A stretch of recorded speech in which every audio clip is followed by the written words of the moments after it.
to our second episode of Black Love Wins. Black love conquers, black love wins. Black Love conquers, Black Love wins. Black love conquers, black love wins. Ooh. Again, welcome to our second episode of Black Love Conquers. Black love wins. Thank you all for joining us. We're going to get right to it, unless you have something you need to say. I'm glad Biden won. I'm glad it's over with. Now we can all relax and breathe again and go forward. How it's supposed to be. I thought you was going to say something about like marriage or anything. No, not yet. I'm going to get to that. Okay. Woo. Anyway, okay, the first question is, how do you handle temptation from the opposite sex? I'll let you go first. Well, I handle it by remembering what my vows were when I first took them. And I also say to myself, is this something that I would want her to be doing? And I got to truthfully answer that. And if I say no, well, I say no because I wouldn't want her doing that behind my back. True that, true that. I think I handle it by not putting myself in a position to even pay attention to it. You know, if I'm out, somebody says something, keep going, I might speak, but keep it going. I never entertain it. Well, sometimes the situation might come to you. Right, and I still don't entertain it. I say I'm married and keep it going. And it's what you do. Anyway, that would be my advice. Don't entertain it. I agree. Okay, we're going to keep it going, unless you want to add on. The second question is, are the things you found charming about your spouse, are they still charming, or do they drive you crazy? You can answer that first. I went first last time. The things that would drive me crazy that at one time I found charming, see, that's the thing. The things that drive me crazy are not the things that I found charming. Like, it drives me crazy about how you eat, as far as the limited things that you eat. But I never found that charming. So I don't have anything that I found charming at one time, but now it's driving me crazy. Because the things that drive me crazy has always drove me crazy. The things that I found charming, your personality to a degree, your style, you know, your smoothness, you know, I still find charming. I somewhat agree with that too. Probably the same thing for me. What drives me crazy, really what drives me crazy, I've learned to deal with. I mean, you're a Libra, so naturally you have multiple personalities. No, we don't have multiple personalities as a Libra. We're just moody. Same I thing. just happen to have multiple personalities. No, stop. No, we don't. No, I don't. Libras are just naturally moody. Okay, well, I've learned to deal with Libra. Okay. Right? And that's why I got to keep my leg back on full tank, so to speak. Whatever that means. Yeah. Okay. Y'all know what it means. Okay. We finished? Or you want to go to the next question? Next question. Okay. The next one is, oh, goodness. What, if anything, you would change about your spouse? What would I change about my spouse, if anything? If anything. If anything. I would change you not to worry so much. Okay. I would change that. I mean, if I say I got it, this will be all right. Believe me, Don't get worried until I get worried. But I'm just, okay, I got you. I got what you're saying, but I think I'm just naturally, like your mother, like worry, even though we believe and da-da-da-da. I think I just naturally worry about other people, about things. You know what I'm saying? Like, I don't think it's so much me not believing whatever it is that you can handle it. I just think I picked that up from my mother, that I just naturally worry. Like, it's just in me. I got to make sure that everybody's okay. I think that's just how I am. But I never doubt, like, whatever the situation is. And I think that's what keeps our marriage strong. I don't doubt you, but I'm just naturally a worrier, I guess. The type that worry about things and just want to make sure that everybody's straight. Yeah, but it's not up to you to make sure that everybody is straight, and that's where your worrying comes in at. I know. If you would just let stuff take its course, and I say it's going to be okay, believe in God who put me there to cover you, believe that. I do. Well, I'm still going to worry. But I do. I let you handle it. But on the same token, I understand what you're saying, because I'm always like, you okay? You straight? Da-da-da. No. I know. And that's probably one of, if I had any faults in the marriage, is me being a worrier. So, we don't have the perfect marriage. So, some things, Sure. That's the reason for the podcast, right? Okay. Okay. This question says, what did she say? What advice would you give to a couple that want to strengthen their marriage? Trust God in everything and every decision that you make. I concur. Make Him the center of what you want to do, because He's not going to let you down. He may take you through something to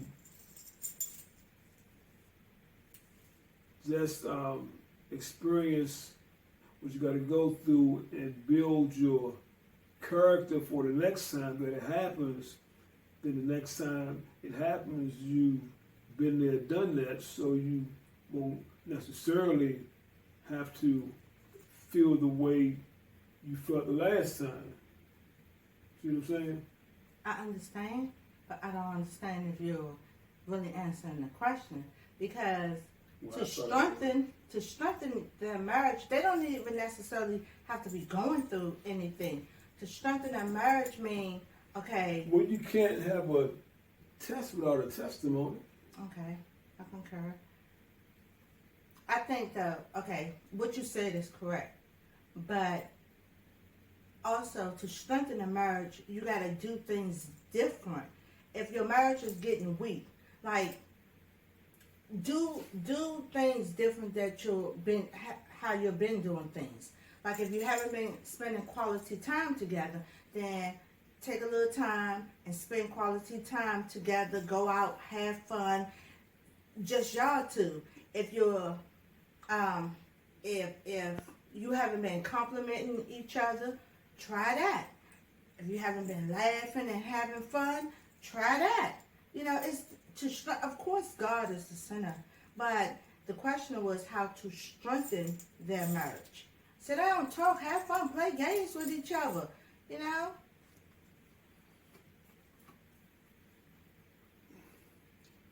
Let's spend more quality time together. I mean, you gotta know and learn your partner, Right. so to speak. And once you do that, the rest will just fall in place, I believe. Yeah, but sometimes you can't just constantly do the same things.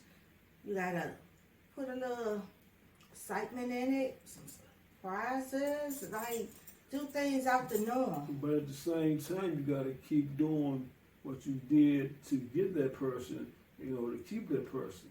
Yeah, but then at times you gotta go a little above. That's what keeps the marriage growing and fun. Like we do crazy things. Like you keep dressing like me. Child, please. I got dressed first. No, but you constantly dress like me. Oh, damn well. Did you just curse? Next question.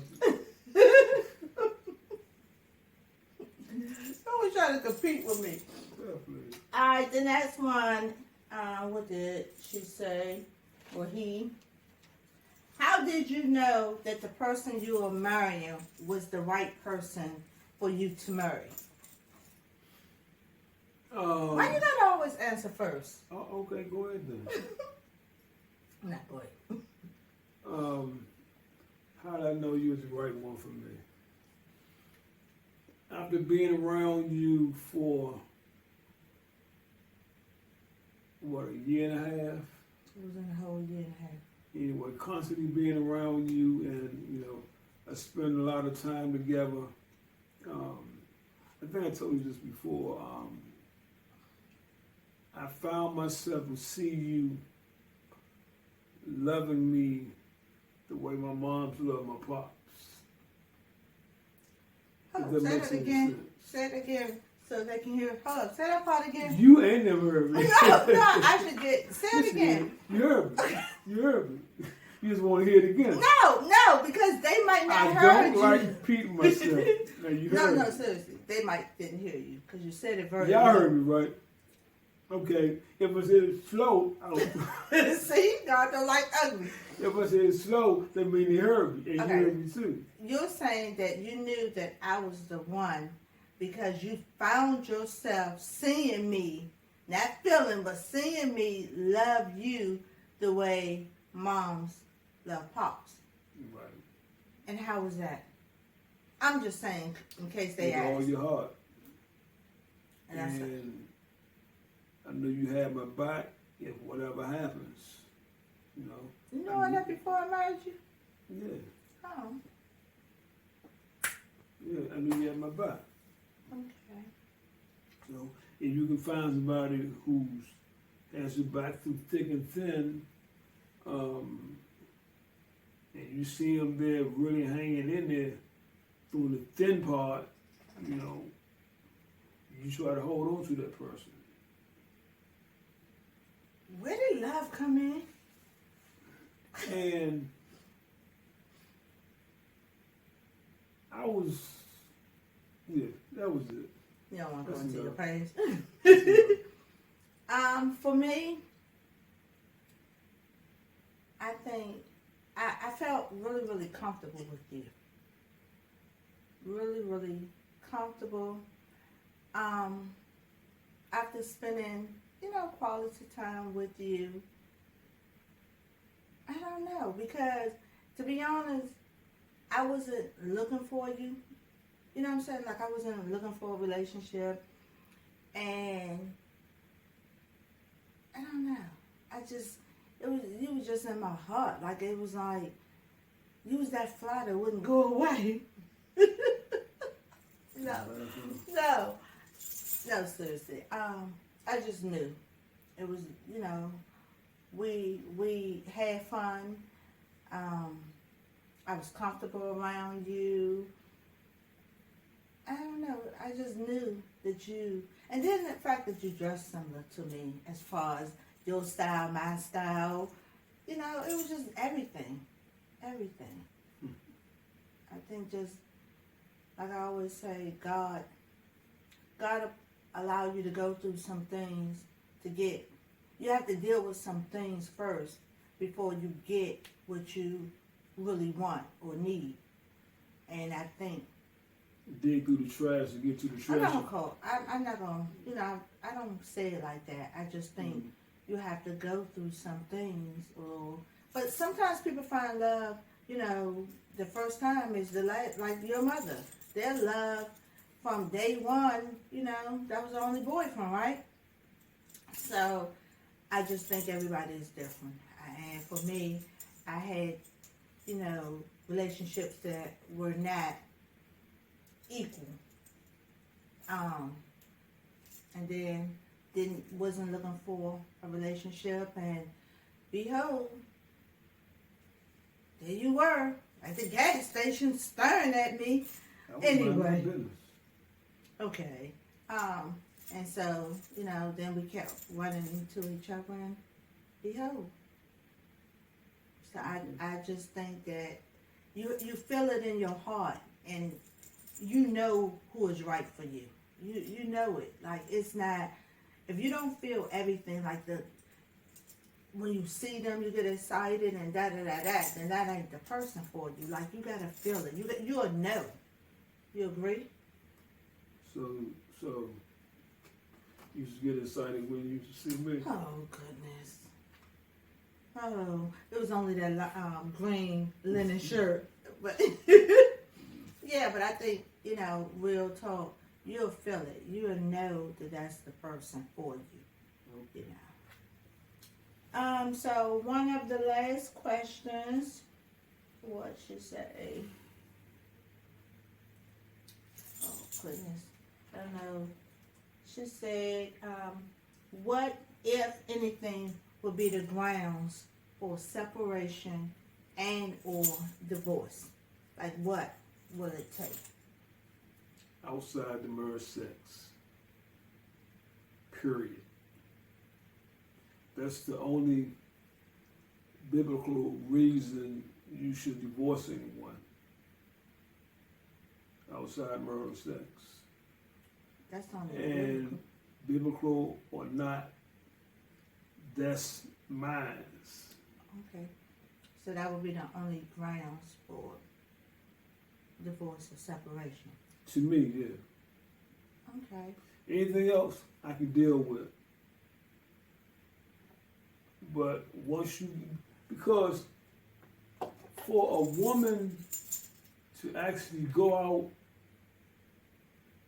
over to a man's spot, or have him come to theirs, or y'all meet up somewhere, lay down, stand up, bend over, Okay. whatever. First pull your pants. Okay, No. First pull your pants down. We get Or what dress you're up. saying. Okay. Okay. We get that part. It's about 5, 6 steps that y'all got to do. Okay. But so for that's us, it's maybe 2 steps. okay. But that's the grounds, is what you're saying. Yeah. And that will be the only grounds. My number 1 ground. Okay. So go ahead, finish counting. What other grounds would it take to separate or divorce from you? Well, I say that's it. Okay. Yeah. Okay. Cheating. Cheating. That's all you had to say. You had to go all that out, so Right. you could just say I had to cheating. paint the picture. Okay. I would say that will be mine. But also, if I ever experience domestic violence, that would be 2. Disrespecting me. It doesn't even have to be so much of, outside sex. Just disrespecting me and not giving me the attention or love or making me feel like I'm in a marriage by myself. Like, I'm not going to deal with or stay in a marriage that I'm unhappy in. So if I ever felt unhappy and we couldn't come to, some type of conclusion and make things better, then I would leave. I mean, and that's not biblical, I understand. But I wouldn't live life unhappy or being in a marriage where I'm feeling like I'm single. And it's not biblical, but that's just me, So I don't know if we're answering these people's questions right, but this is from our point of view. This is what we would do in our marriage. And one of the things that I would do is I would leave if I felt, not just you going outside the marriage, but domestic violence, of course, and if I was in a marriage where I didn't feel like me and him are connecting anymore, and we tried maybe marriage counseling or anything like that, but only for that reason, because outside the marriage, sex and domestic violence, I'm not staying. But other than that, you know, I don't think there's anything else. True. Yeah. Yeah. So, anything else you want to add? In reference to anything that was asked today or anything you want to add on? Just know and trust your partner before you get married to them. Well, how do you trust them? You trust them by going through life situations with them. But before you get married, that don't necessarily mean that you're going to go through life situations. No, but at least you have a head start of knowing what to expect. Yeah, but just because we're about to get married and everything might have always been good in our relationship. So you never... No relationship will always be good. No, I'm talking about before we get married. I don't think so even before. Okay. Have you married? No, you just didn't do that to my peach and mango juice. It tastes good, though. Come on. Oh, goodness. Is there anything else? No, that's it for this episode. We thank you for joining us. We do hope that with the advice that not even advice, the things that we're saying when it comes to our marriage will encourage and inspire and help you in your relationship. Right? Yep. This has been our second episode of Black Love Conquers. Black Love Wins. Peace. See you next time. I'm going to say